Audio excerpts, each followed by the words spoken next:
विश्व का भूगोल की श्रृंखला के अंतर्गत आज हम अध्ययन करेंगे विश्व के प्रमुख महाद्वीपों एवं महासागरों का।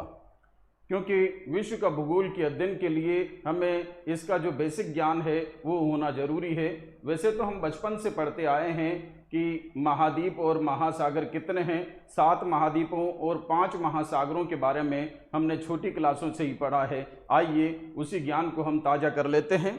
देखिए, हमारे सामने विश्व का मानचित्र है जिसमें महाद्वीपों के बारे में दिखाया गया है या नाम लिखा हुआ है। उत्तरी अमेरिका, दक्षिणी अमेरिका, यूरोप, एशिया, अफ्रीका और ऑस्ट्रेलिया।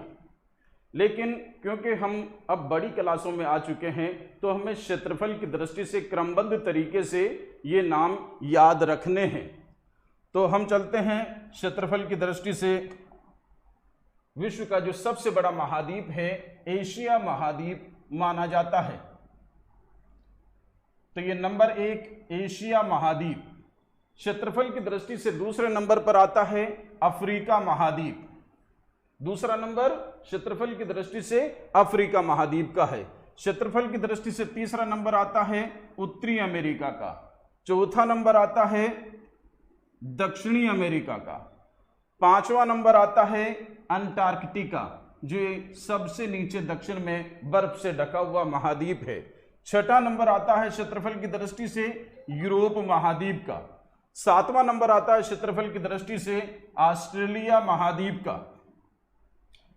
विद्यार्थियों, हम बचपन से ऑस्ट्रेलिया महाद्वीप के बारे में पढ़ते आए हैं, लेकिन अब हम भूगोल के अंतर्गत इसका अध्ययन कर रहे हैं। तो ध्यान रखें, ऑस्ट्रेलिया के बजाय आप एक नाम याद रखें, ओसेनिया।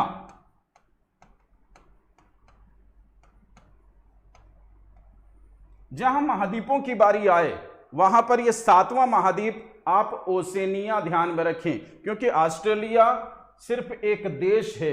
इसके अतिरिक्त इसके अंतर्गत जो न्यूजीलैंड वाला क्षेत्र, ये मेलानेशिया, माइक्रोनेशिया, पोलिनेशिया वाला जो क्षेत्र है, ये संपूर्ण क्षेत्र भी इसी के अंतर्गत समाहित होता है। इसलिए इस संयुक्त क्षेत्र को ओसेनिया महाद्वीप के नाम से जाना जाता है। तो ध्यान रखें, महाद्वीप कितने हैं? 7 हैं। नंबर 1 पर एशिया महाद्वीप, नंबर 2 पर अफ्रीका, नंबर 3 पर उत्तरी अमेरिका, नंबर 4 पर दक्षिणी अमेरिका, नंबर 5 पर अंटार्कटिका महाद्वीप, नंबर 6 पर यूरोप महाद्वीप और नंबर 7 पर ओसेनिया महाद्वीप। ओसेनिया ध्यान रखें।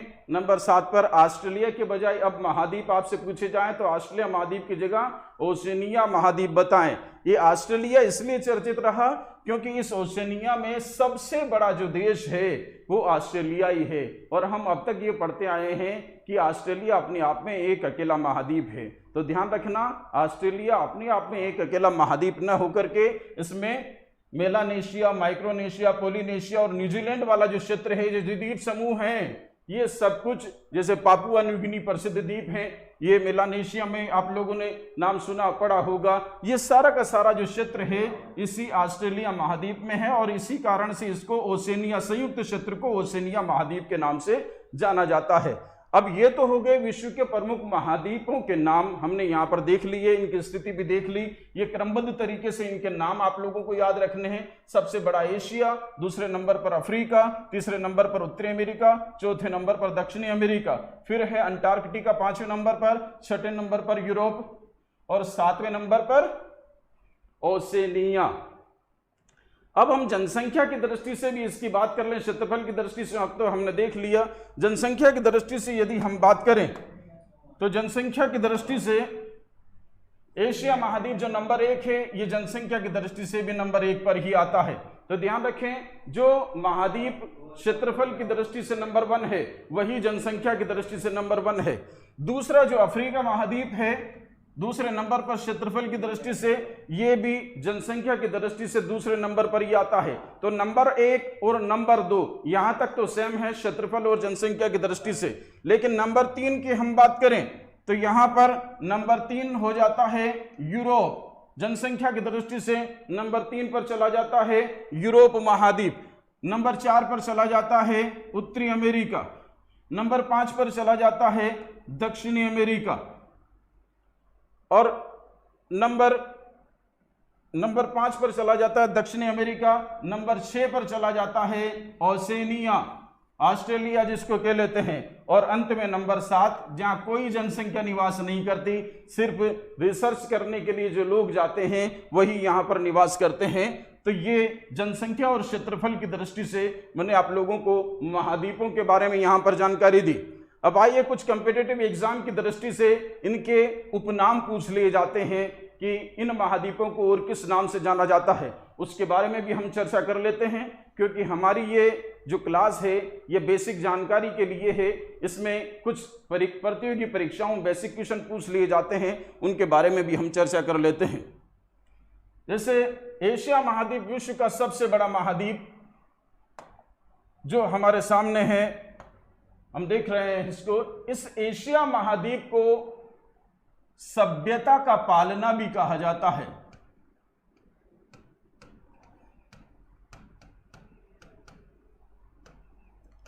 एशिया महाद्वीप को सभ्यताओं का पालना या सभ्यता का पालना भी कहा जाता है, क्योंकि इतिहास में यह बात गवाही देता है कि एशिया महाद्वीप में कई प्राचीन सभ्यताएं विकसित हुई है।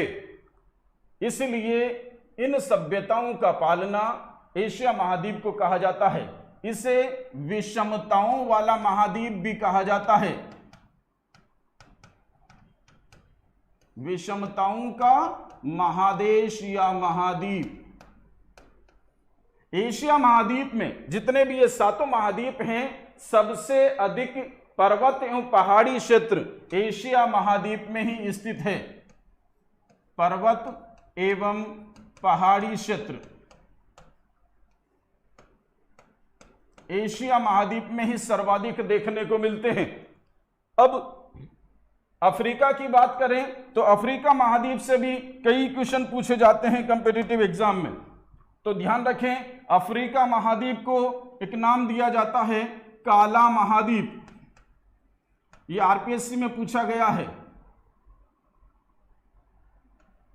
काला महाद्वीप या महादेश, इसको अंध महाद्वीप भी कहा जाता है या अंधा महाद्वीप की संज्ञा भी दी जाती है। इसको पिछड़ा हुआ महाद्वीप भी कहा जाता है। पिछड़ा या गरीब महाद्वीप भी कहा जाता है। तो ये अफ्रीका के कुछ अलग अलग नाम, लेकिन ये अंध महाद्वीप और काला महाद्वीप ये प्रतियोगी परीक्षा में पूछे हुए सवाल हैं, इसलिए आप लोगों को विशेष रूप से ये नाम ध्यान रखने हैं। यूरोप की हम बात करें तो यूरोप विकसित महाद्वीप की श्रेणी में सर्वाधिक विकसित महाद्वीप।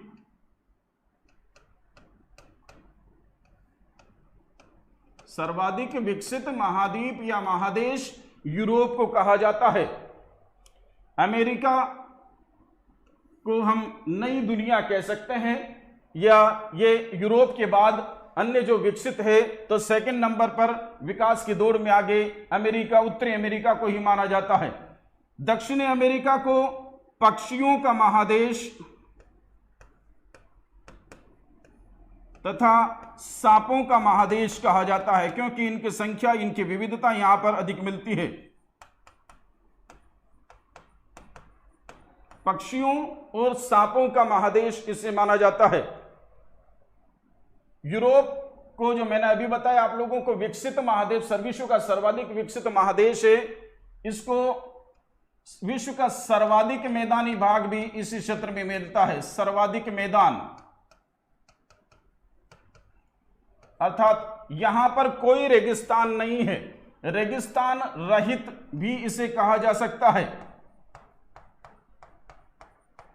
रेगिस्तान रहित महादेश भी हम यूरोप को कह सकते हैं। जैसे एशिया में मैंने आप लोगों को बताया पर्वत एवं पहाड़ी क्षेत्रों की यहां अधिकता है, ऐसे ही अफ्रीका महाद्वीप में पठारी क्षेत्र की अधिकता है।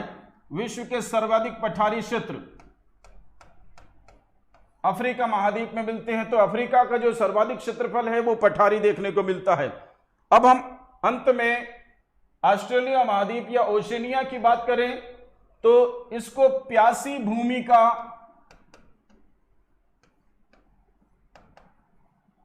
प्यासी भूमि का महाद्वीप कहा जाता है, या मरुस्थलीय महाद्वीप की संज्ञा भी इसको दी जा सकती है। अंटार्कटिका की बात करें तो अंटार्कटिका को सफेद महाद्वीप कहा जाता है, सफेद महाद्वीप। और इस सफेद महाद्वीप को, क्योंकि यहां पर इसको सफेद के कई जगह श्वेत लिख देते हैं, बात एक ही है। ये श्वेत या सफेद महाद्वीप भी कॉम्पिटिटिव एग्जाम में पूछा गया सवाल है। इसके साथ ही आरपीएससी में एक और क्वेश्चन पूछा गया था, अस्थिर महाद्वीप कौन सा है, या गतिशील महाद्वीप, गतिशील महाद्वीप। तो ये अंटार्कटिका महाद्वीप को ही गतिशील महाद्वीप की संज्ञा दी जाती है, क्योंकि जब बर्फबारी अधिक होती है तो यहां बर्फ की मोटाई बढ़ जाती है, और ग्लोबल वार्मिंग के कारण जब बर्फ पिघलती है तो इसकी जो मोटाई है कम हो जाती है, तो इसका विस्तार में अंतर पड़ता है, इसलिए इसको गतिशील महाद्वीप की या मूवेबल कॉन्टिनेंट की संज्ञा दी जाती है। इसके साथ ही कई जगह गतिशील महाद्वीप के बारे में ऑस्ट्रेलिया को भी बताया जाता है, और ऑस्ट्रेलिया के बारे में यह कहा जाता है कि ऑस्ट्रेलिया प्रतिवर्ष 7 सेंटीमीटर की दर से उत्तर की ओर खिसक रहा है। इसलिए यदि गतिशील महाद्वीप के अंतर्गत अंटार्कटिका ऑप्शन में ना हो और ऑस्ट्रेलिया ऑप्शन में हो तो ऑस्ट्रेलिया को आप सही जवाब मान सकते हैं। तो विद्यार्थियों, ये महाद्वीपों के बारे में मैंने आप लोगों को जानकारी दी है, और इनमें ज्यादातर उन क्वेश्चनों को मैंने सम्मिलित करने का प्रयास किया है जो प्रतियोगी परीक्षाओं की दृष्टि से महत्वपूर्ण होते हैं। आप लोग इन्हें ध्यान रखें और इस श्रृंखला से जुड़े रहें। अब हम चर्चा कर लेते हैं महासागरों के बारे में। विद्यार्थियों, महाद्वीपों के बाद हम चर्चा कर लेते हैं प्रमुख महासागरों के बारे में। तो महासागरों की जो बात की जाती है तो हम छोटी क्लासों से विश्व में 5 प्रमुख महासागरों के बारे में पढ़ते आए हैं। सबसे बड़ा महासागर है प्रशांत महासागर, प्रशांत महासागर ये विश्व का सबसे बड़ा महासागर माना जाता है, और गहराई की दृष्टि से भी सबसे बड़ा माना जाता है, और जल क्षमता की दृष्टि से भी सबसे बड़ा माना जाता है। इधर पश्चिम में भी और इधर पूर्व में भी प्रशांत महासागर ही लिखा जाएगा।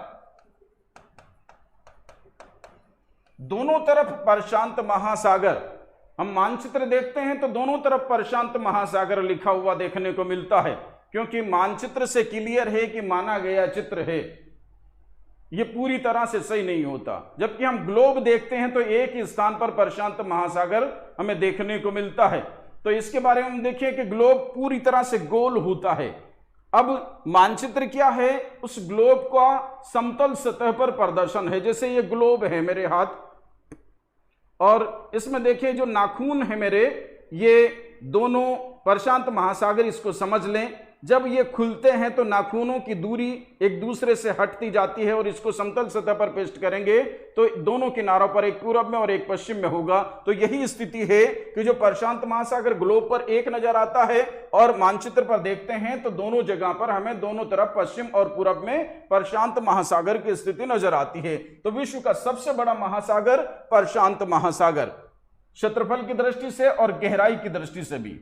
दूसरी हम बात करें दूसरे नंबर की, तो दूसरे नंबर पर है अटलांटिक महासागर, अटलांटिक महासागर। अभी हम महाद्वीपों के बारे में अध्ययन कर रहे थे, तो अफ्रीका के बारे में मैंने आप लोगों को बताया था कि इसको अंध महाद्वीप या अंधा महाद्वीप की संज्ञा भी दी जाती है, या काला महाद्वीप की संज्ञा भी दी जाती है। तो इस अंध महाद्वीप के आधार पर ही इसे अंध महासागर भी कहा जाता है। अटलांटिक महासागर को अंध महासागर के नाम से भी जाना जाता है। तो ध्यान रखें, अटलांटिक महासागर को अंध महासागर के नाम से भी जाना जाता है, और क्षेत्रफल और गहराई की दृष्टि से विश्व में दूसरा स्थान रखता है। तीसरा नंबर है हिंद महासागर।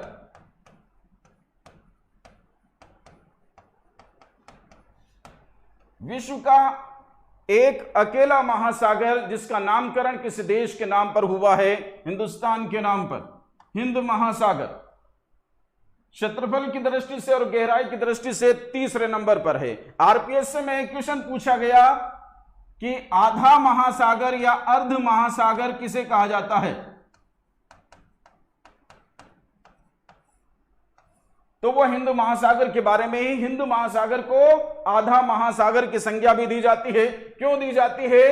क्योंकि एक तरफ ये ऑस्ट्रेलिया है और यहां से ये पूरी तरह से ये पूरा का पूरा हिस्सा ऊपर से लैंडलॉक्ड है और ऊपर स्थलीय भाग की अधिकता है और नीचे ये खुला हुआ है। इसके अतिरिक्त बाकी जैसे अटलांटिक महासागर है पूरी तरह से जल से घिरे हुए, ऊपर से भी जलीय भाग और नीचे से भी जलीय भाग। प्रशांत महासागर भी यही स्थिति है, कहीं ऊपर से लॉक्ड नहीं है, लेकिन ये हिंद महासागर ऊपर से लॉक्ड होने के कारण इसको आधा महाद्वीप या अर्ध महाद्वीप की संज्ञा भी दी जाती है। ये आरपीएससी में पूछा गया है, तो इसको आप ध्यान में रखें। तीसरा नंबर जो महासागर की बारी आती है, तीसरे नंबर पर क्षेत्रफल की दृष्टि से, वो है उत्तरी महासागर।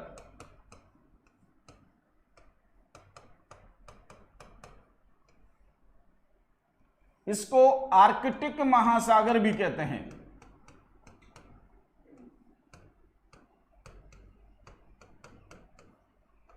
क्योंकि इसका ज्यादातर हिस्सा बर्फ से आच्छादित रहता है, इसलिए इसे छिपा हुआ महासागर भी कहा जाता है।